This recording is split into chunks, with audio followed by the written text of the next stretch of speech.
Lorsque j'écris, ce n'est pas forcément moi qui écris. Oui, ça peut être bizarre. Lorsque je prends le stylo pour remplir cette feuille de papier d'encre noire ou bleue, je me projette dans l'autre. C'est comme si c'était l'autre qui m'utilisait pour écrire, pour exprimer ses émotions, pour exprimer ses sentiments. Et peut-être c'est moi aussi qui me sers de lui pour pouvoir écrire ses poèmes. Sans l'autre, puisque sans l'autre, je ne suis pas, et sans moi, il n'est pas. On se complète. Lorsque j'ai écrit Diamond, j'avais deux mots dans la tête. Premièrement, le diamant. J'ai pensé à ce diamant dans son état pur, que lorsqu'on le sort sous terre, il est sale, plein de boue. Mais on sait, malgré cette saleté, malgré cette poussière qu'il y a autour de lui, on connaît sa valeur.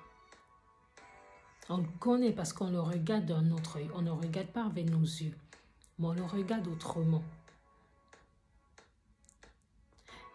Mais il est dommage maintenant de dire que on va prendre ce diamant pour en faire quelque chose d'encore plus beau. Mais qu'est-ce qu'on en sait de cette beauté?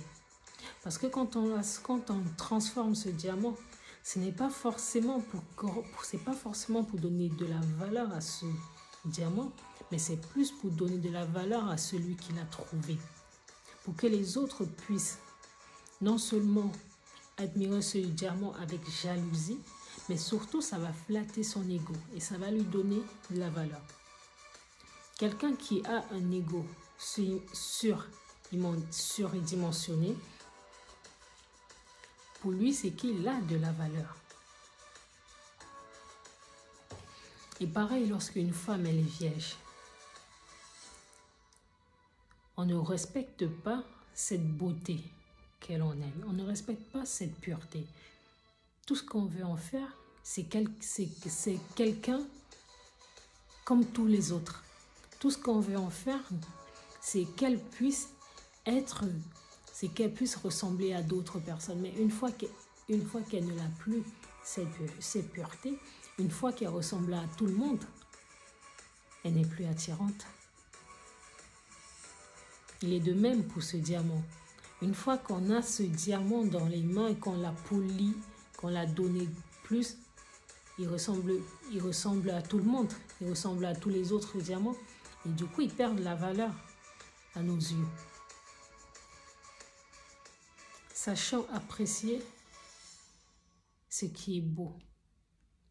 Sachant apprécier vraiment ce qui a de la valeur pour nous.